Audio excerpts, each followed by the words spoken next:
And hope everyone's having a great day. Do you guys ever just watch something that just gets you completely ignited, more absorbed, and just completely invested once again? Well, that's how I feel whenever I watch this video from RFK Jr., my guy, my Kennedy.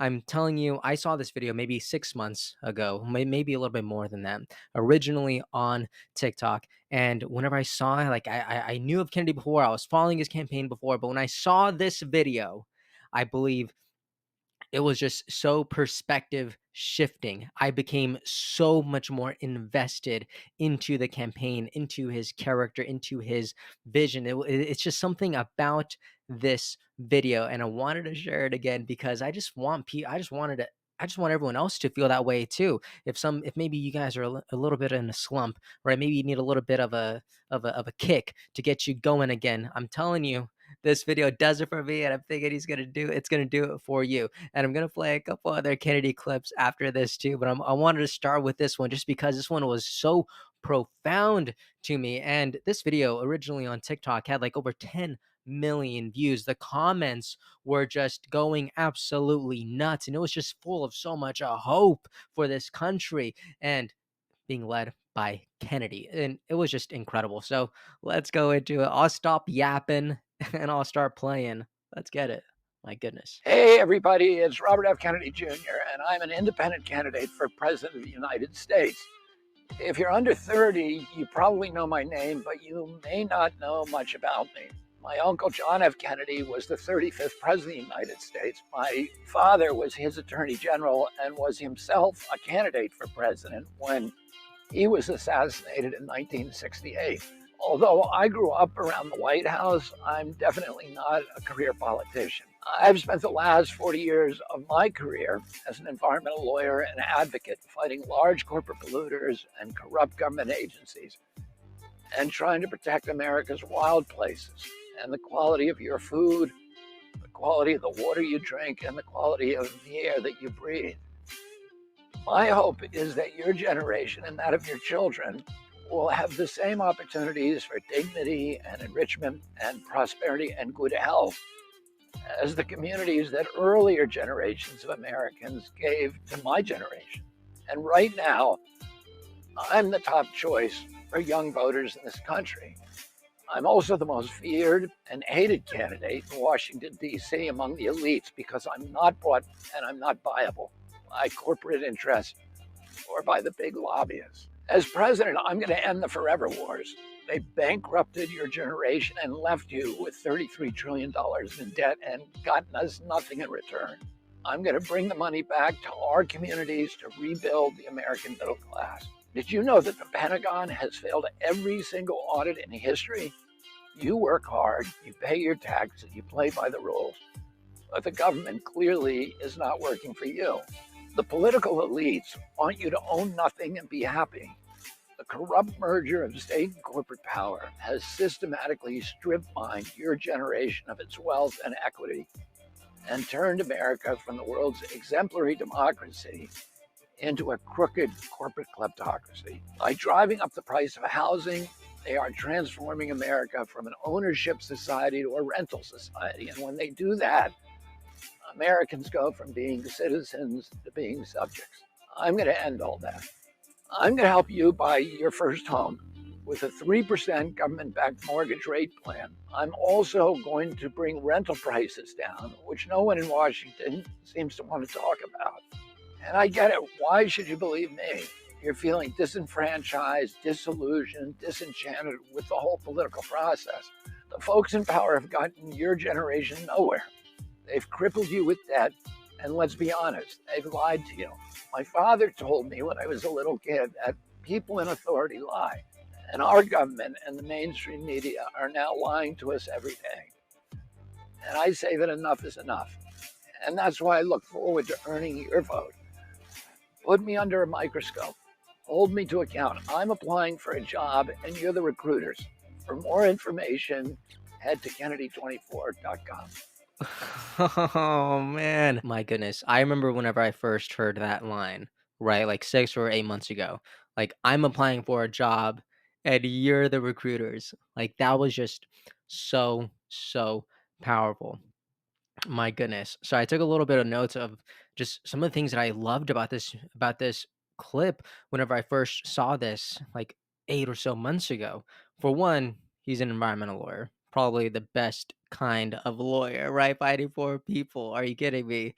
The fact that he can't be bought, the fact that he's not a career politician, the fact that he knows how to address the housing crisis, and that he actually is very policy driven, right? Even go on his website, Kennedy 24, he talks about the housing crisis and he mentions that 3% mortgage. Like these are good things, and he actually just brings action points along with it. Like, Kamala Harris's website still doesn't have a single policy on there. Like, kind of sus, but anyways, and I think what's really nice about seeing this now, as opposed to seeing this whenever I first saw like 8 months ago, was now you actually see if some of these things actually came into fruition, right? Like, if he actually was being put under a microscope, and now we have all these stories about him getting a brainworm, these inappropriate allegations from over 20 years ago, this the bear story from just a couple of days ago. Like, these things are just nonstop. But again, our perspective here is any publicity is good publicity,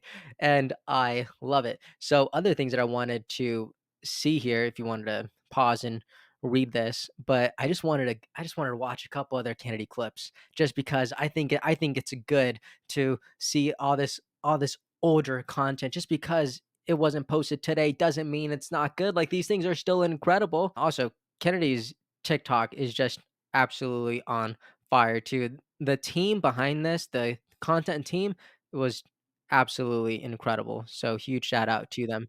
Should they be? Check this out. How angry should they be? How angry should the American public be? Because they covered this up. They knew about what was happening behind the scenes, and it wasn't until the debate when they really recognized it publicly. So Kamala has a lot of explaining to do because she was seeing the president every day. Yeah. And she was telling the American public again and again and again, he's completely capable of running the country. There's no signs of deterioration. There's no signs of I like how collectively, like, no one's talking about this anymore, right? Like, we have collectively forgot that Kamala Harris has literally gaslit the American public for the past 4 years by saying that Joe Biden was completely okay, when we finally know that he is not. Like, we need to talk about that more. I almost wanted to title this video like RFK Jr. being a gangster for 5 minutes straight, just because that's what he's doing. This is so gangster, and I love it. of cognitive impairment. And that clearly was not true. Right. And I think that she has a vulnerability there, whoever she runs against. She has a big vulnerability about explaining because she's been the concealer in chief. The concealer in chief, come on. Tell me that isn't amazing. Let's go. Oh my gosh, this one too. Has to be one of my favorite clips that they ever posted. My Why aren't goodness. there movies in West Virginia? It looks like Narnia. We could shoot Lord of the Rings there. You're talking about the landscapes in Appalachia. And it's interesting because it's the richest systems in North America. The reason for that is during the Pleistocene Ice Age, which was 20,000 years ago. Isn't it just crazy how it seems like RFK Jr. just knows everything? Like, "Oh, yeah, you're talking about this particular mountain, you're talking about this particular scenery, you're talking about and this happened 20,000 years ago. Let me explain what happened here." Like, do you just know everything? Like, his wealth of knowledge is it's so fascinating. I swear I've never seen anything like it, truly. Oh, there were 2 miles of ice over where I lived in New York. And the rest of North America became a tundra. There were no trees left. And the only place that the American forest survived was in Appalachia. And then when the ice withdrew, North America was reseeded from those Appalachian forests. The typical forest in this country on the East Coast forest, like in Vermont or Georgia, has 3 dominant tree species. In Appalachia, there's 80 because Like, this is the type of thing that you would see in a book, maybe in a textbook while you're at school studying these types of things, and he's just spitting this out in the middle of a podcast that's completely unscripted, off the cuff, right? Like, oh yeah, they have 80 tree species right there when the normal forests here have about 3. Like, what the? This guy is crazy. It's just the richness of that ecosystem.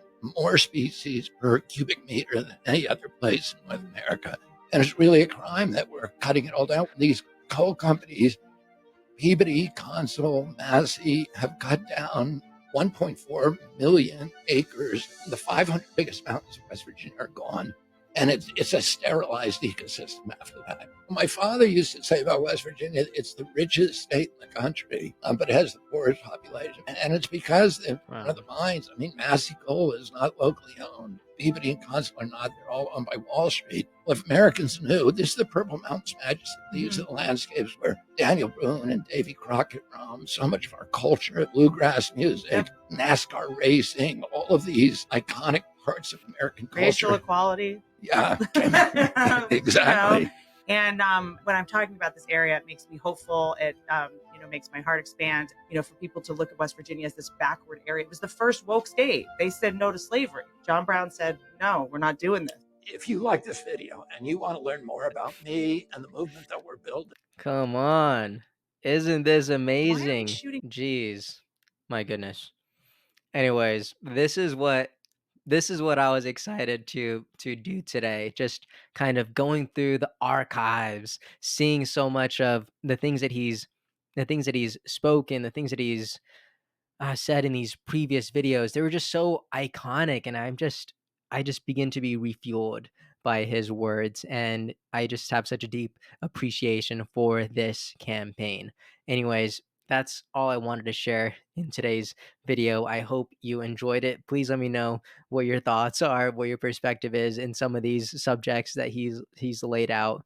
And man, RFK's he's such a gangster. Hey everyone, thank you so much for watching and listening. I appreciate your time so much, and I really hope you enjoyed this episode. If you'd like to support what we're building here, please like and subscribe. It means a lot and it really helps us out. And if you want to see even more content from me, make sure to follow me on Instagram. I'm going to be sharing a lot more on there. Thank you so much.